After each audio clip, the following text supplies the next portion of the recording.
حضرت عثمان غنی رضی اللہ تعالیٰ عنہ حضرت عمر رضی اللہ کے بعد خلیفہ بنے، اور ان کی خلافت کے کچھ اشارے حضرت عمر رضی اللہ تعالیٰ عنہ کے دور سے تھے. میں وہ 2 اشارے پیش کرتا ہوں.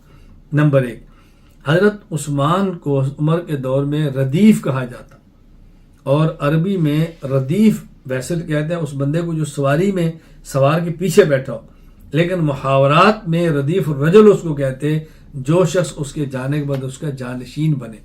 حضرت عثمان کو بھی ردیف عثمان کہا جاتا.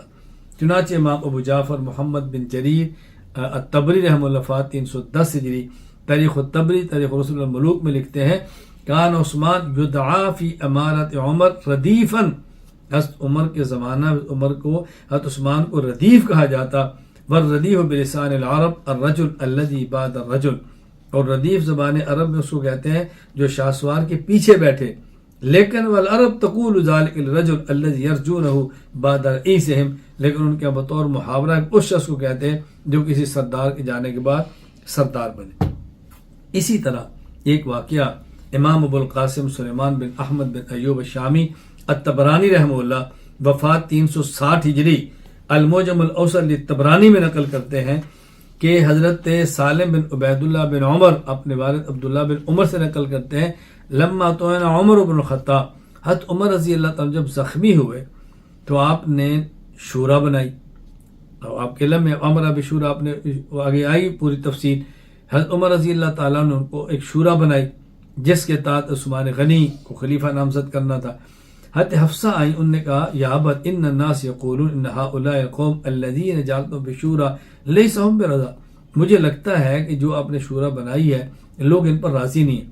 حضرت عمر نے فرمایا اسندونی، مجھے ذرا ٹیک لگاؤ، سہارا دو، میں بیٹھوں. سہارا دے کے بٹھایا گیا. حضرت فرمانے لگے ما اسا یقول فی عثمان، مجھے لگتا ہے کہ لوگ عثمان کے بارے میں ایسی باتیں کرتے ہوں گے کیونکہ وہ نرم دل تھے، شفیق تھے، مجھے لگتا ہے کہ ان کے بارے میں کچھ چیزیں گئی ہیں. فرمایا سنو، میں نے رسول اللہ صلی اللہ علیہ وسلم سے سنا فرما رہے تھے جس دن یوم یموت عثمان تصلی علیہ ملائکۃ السماء، جس دن عثمان فوت ہو گئے تو آسمان کے فرشتے بھی، آسمان کے فرشتے اللہ اکبر ان کے لیے دعائے رحمت کریں. میں نے کہا یا رسول اللہ عثمان خاصہ ام للناس عامہ، یہ صرف عثمان کے لیے؟ فرمایا بل عثمان خاص، نہ صرف عثمان کے لیے. اب اس سے اندازہ ہوتا ہے کہ حضرت عمر رضی اللہ تعالیٰ عنہ حضرت عثمان کی خلافت کے اشارے دے رہے تھے. حضرت عمر رضی اللہ تعالیٰ عنہ کے بعد حضرت عثمان رضی اللہ تعالیٰ عنہ خلیفہ بنے، اور حضرت عمر رضی اللہ تعالیٰ عنہ نے حضرت عثمان کے بارے میں یہ کہنا چاہیے کہ حضرت عمر رضی اللہ تعالیٰ عنہ نے اپنے بعد خلیفہ متعین کرنے کے لیے چند ایک اصول اور اصولی باتیں، اصول متعین فرمائے اور اصولی باتیں اور اصولی چیزیں مقرر فرما دی. وہ کیا تھی؟ نمبر 1، آپ نے خلیفہ بننے کے لیے 6 افراد کے نام تجویز فرمائے. حضرت علی، حضرت عثمان، حضرت زبیر، حضرت طلحہ، سعد بن ابی وقاص اور عبد الرحمن بن عوف رضی اللہ تعالی عنہ. پھر آپ نے دوسرا کام فرمایا 6 کو حکم دیا کہ تم آپس میں مشورہ کرو اور عبداللہ بن عمر کو بطور مشیر تم شامل کرو، یعنی خلفاء میرے بعد خلیفہ تو ان 6 میں سے کوئی ہوگا، عبداللہ بن عمر کو بطور مشیر رکھو. نمبر 3 فرمایا تم نے 3 دن کے اندر فیصلہ کرنا ہے. نمبر 4 جتنے دن یہ فیصلہ کریں اتنے دن میں ان کی امامت اتنے دنوں میں جو امامت ہے نماز وہ حضرت صہیب رومی رضی اللہ تعالی عنہ پڑھائیں. نمبر 5 ابو طلحہ انصاری اور مقداد بن اسود رضی اللہ تعالی عنہما فرمایا تم ان کی نگرانی کرو، ان کی نگرانی کرو. نمبر 6 صحابہ کرام حکم دیا کہ جب یہ افراد جو شورا کے ہیں کسی کے خلیفہ ہونے پر اتفاق کر لیں اور اس کے بعد اگر کوئی شخص اس خلیفہ کو نہ مانے اس کی گردن اڑا دو. نمبر 7 فرمایا یہ 6 افراد ہیں، یہ 6 کسی کی رائے پر اتفاق کر لیں تو خلیفہ، اور اگر 3 ہو جائیں تو پھر عبداللہ بن عمر کو حکم بناؤ اور جو وہ فیصلہ کریں اس کو مان لیا جائے. آگے پھر اگلی بات فرمایا یہ بھی ذہن میں رکھ لو کہ اگر حضرت عبداللہ بن عمر حکم دیں اور لوگ وہ حکم نہ مانیں تو پھر جس طرف عبد الرحمن بن عوف ہو عبد الرحمن بن عوف کی بات کو تسلیم کر لیا جائے. یعنی 3 ایک طرف ہیں تو جس طرح عبد الرحمن بن عوف ہوں پھر ان کی بات کو قبول کر لیا جائے۔ چنانچہ اس پر مورخین اور محدثین کی میں چند عبارات پیش کرتا ہوں۔ امام ابو عبداللہ محمد بن اسماعیل بخاری رحمہ اللہ، وفات 256 ہجری، صحیح بخاری باب مناقب عثمان بن عفان، حدیث نمبر 3700، فرماتے ہیں ما اجر احدا احق بهذا الامر من هؤلاء النفر او الرهط الذين توفي رسول الله صلی اللہ علیہ وسلم وهو عنهم راض۔ حضرت عمر فرماتے ہیں میں ان سے زیادہ کسی کو خلافت کا مستحق نہیں سمجھتا، اللہ کے نبی جب دنیا سے گئے تو ان سے راضی تھے۔ وہ کون تھے؟ فسمى علی و عثمان و زبیر و طلحہ و سعد و عبد الرحمن۔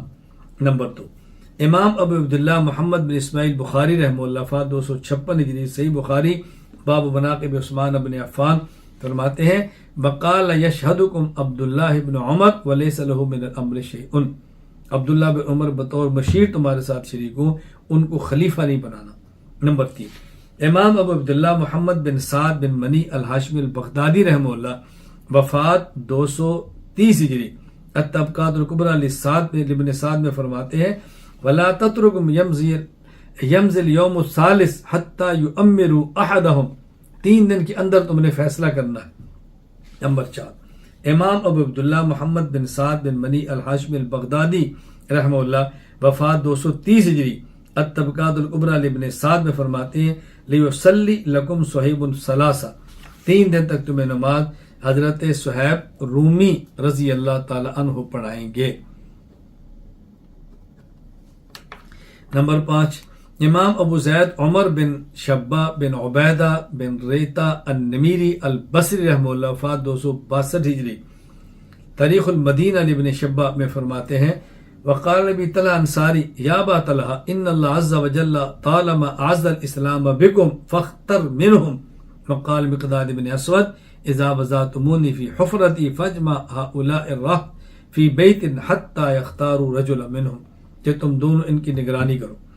نمبر 6، امام ابو عبداللہ محمد بن سعد بن منی الہاشمی البغدادی رحمہ اللہ، وفات 330 ہجری، طبقات الکبریٰ لابن سعد میں فرماتے ہیں وتشاوروا فی امرکم والامر الی ہؤلاء 6 فمن بعل امرکم فاضربوا عنقا، یعنی من خالفکم، ان 6 میں سے کسی کو خلیفہ بناؤ جس کو یہ 6 نامزد کر لیں، اگر لوگ اس کو قبول نہ کریں تو جو قبول نہ کرے اس کو قتل کر دیا جائے۔ نمبر 7، امام ابو زید عمر بن شبہ بن عبیدہ بن ریتا النمیری البصری رحمہ اللہ، وفات 262 ہجری، تاریخ المدینہ لابن شبہ، فرمایا فإن رضی ثلاثۃ رجلا منہم وثلاثۃ رجلا منہم، اگر 3 ایک طرف اور 3 ایک کو منتخب کریں، 3 ایک کو چن لیں، فحکموا عبداللہ بن عمر، پھر عبداللہ بن عمر کو حکم مانو، فأی الفریقین حکم له فلیختاروا رجلا منہم، جس کا یہ فیصلہ فرمائے اس کو سن لو، فإن لم يرضوا بحکم عبداللہ بن عمر فکونوا مع الذین فیہم عبد الرحمن بن عوف، اور اگر کوئی عبداللہ بن عمر کو حکم نہ مانے اور ان کا فیصلہ تسلیم نہ کریں تو پھر جس طرح عبداللہ بن عبد الرحمن بن عوف ہوں گے اس طرف جس کو منتخب کیا جائے اس کو قبول کر لیا جائے۔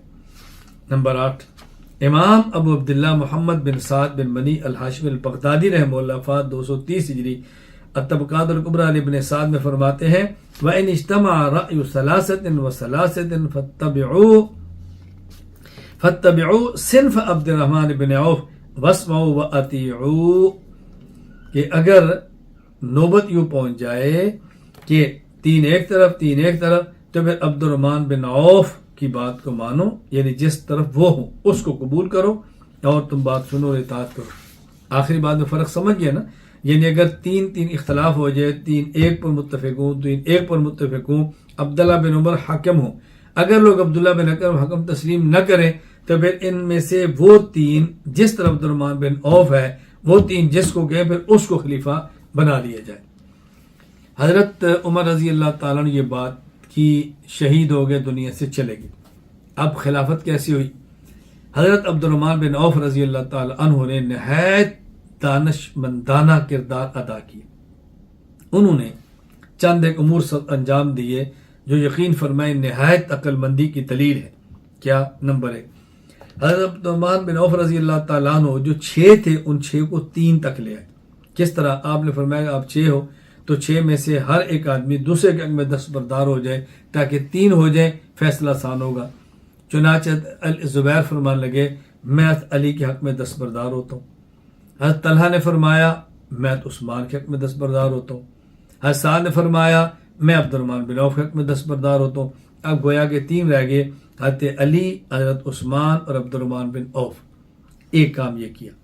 نمبر 2، حضرت عبد الرحمن بن عوف نے حضرت عثمان علی رضی اللہ تعالیٰ عنہ دونوں کو فرمایا کہ تم دونوں میں سے جو خلافت سے بری ہو جائے، کہ میں خلیفہ نہیں بنتا، ہم خلیفہ اس کو بنائیں گے اور اس کو اللہ کے سپرد کر دیں گے۔ نمبر 3، حضرت عبد الرحمن بن عوف نے پھر دونوں سے فرمایا کہ تم دونوں مجھے اجازت دو کہ جس کو میں خلیفہ نامزد کروں اس کو دونوں قبول کر لو گے، میں تو دستبردار ہوں تو میں نہیں بنوں گا، بنانا آپ دونوں میں سے ایک کو ہے، تو جس کو میں منتخب کروں قبول کر لو گے۔ دونوں کا جی ٹھیک ہے۔ پھر عبد الرحمن بن عوف نے دونوں کو اعتماد میں لیا۔ نمبر 5، عبد الرحمن بن عوف رضی اللہ تعالی عنہ نے صرف خود رائے نہیں دی بلکہ اہل مدینہ سے پھر مشاورت بھی کی۔ نمبر 6، ان کی رائے بھی لی۔ نمبر 6، حضرت عبد الرحمن بن عوف رضی اللہ تعالی عنہ حضرت عثمان رضی اللہ تعالیٰ عنہ کی بیعت خلافت کی اور حضرت علی رضی اللہ تعالیٰ عنہ نے بھی کی۔ اس کے بعد تمام اہل مدینہ حضرت علی عثمان کی خلافت پر متفق ہو گئے۔ یہ کیسے؟ حضرت عثمان غنی رضی اللہ تعالیٰ عنہ نے نہ حضرت عبد الرحمن بن عوف نے یہ کیا، حضرت علی کو الگ لے گئے اور کہا دیکھو تم مومن بھی ہو، رسول صلی اللہ علیہ وسلم کے قریبی رشتہ دار بھی ہو، مجھے بتاؤ اگر میں عثمان کو خلیفہ بنا دوں تو تم ان کی اطاعت کر لو گے، اور اگر تمہیں خلیفہ بنا دوں تو تم شریعت کے مطابق فیصلے کرو گے؟ کہا جی بالکل۔ پھر عثمان کو لگ لے گئے، فرمایا دیکھو تم مومن بھی ہو، اللہ کے نبی کے قریبی رشتہ دار بھی ہو، تمہاری بڑی قربانی ہے، اگر میں علی کو خلیفہ بنا دوں تم بات مانو گے؟ کہا جی بالکل۔ کہا اگر تمہیں بنا دوں شریعت کے مطابق چلو گے؟ کہا جی بالکل۔ اب یوں آپ نے کتنی دانش مندانہ بات کی، اور پھر بعد میں آپ نے حضرت علی کو فرمایا کہ میری رائے یہ ہے اور میں نے اہل مدینہ سے مشورہ کیا ہے، وہ سارے اس بات پر متفق ہیں کہ حضرت عثمان تم سے افضل ہے، لہٰذا میں چاہتا ہوں عثمان کو خلیفہ بنا دیا جائے۔ حضرت علی فرمایا کہ مجھے منظور ہے، لہٰذا سب سے پہلے عبد الرحمن بن عوف رضی اللہ تعالی عنہ نے حضرت عثمان کی بیعت کی، پھر حضرت علی نے بیعت کی، اور پھر تمام اہل مدینہ نے حضرت عثمان غنی رضی اللہ تعالی عنہ کو خلیفہ نامزد کر دیا۔ اس پر چند ایک عبارات ملاحظہ فرمائیں۔ امام ابو عبداللہ محمد بن اسماعیل البخاری رحمہ اللہ تعالی، وفات 256 ہجری، فرماتے ہیں قال عبد الرحمن اجعلوا امرکم الى ثلاثة منکم، فقال الزبیر قد جعلت امری الى علی، فقال طلحہ قد جعلت امری الى عثمان، وقال سعد قد جعلت امری الى عبد الرحمن بن عوف، یعنی تم میں سے ہر آدمی اپنا معاملہ دوسرے کے سپرد کر دے۔ امام ابو عبداللہ محمد بن اسماعیل بخاری رحمہ اللہ وفات 256 ہجری، صحیح بخاری باب مناقب عثمان بن عفان، فرماتے ہیں ایکما تبرأ من هذا الامر فنجعله الیہ واللہ علیہ والاسلام لینظرن افضلهم فی نفسه فسکت الشیخان، تم میں سے جو برات کا اظہار کرے ہم اس کو خلیفہ بنائیں اور اللہ کو حوالے کر دیں گے، اب تم خود فیصلہ کرو کہ افضل کون ہے۔ تو دونوں حضرات اس پر خاموش رہے۔ امام ابو عبداللہ محمد بن اسماعیل بخاری رحمہ اللہ وفات 256 ہجری، صحیح بخاری باب مناقب عثمان بن عفان، افتجعلونہ الیہ واللہ علیہ اللہ آل ان افضلکم قالا نعم، فرمایا کہ تم دونوں معاملہ میرے حوالے کرتے ہو، اور میں اللہ کی قسم اٹھا کر کہتا ہوں دیکھو خدا گواہ ہے، خدا گواہ ہے، میں اپنی طرف سے پوری کوشش کروں گا کہ جو افضل ہے اس کو خلیفہ بناؤں۔ کہا جی بالکل ٹھیک۔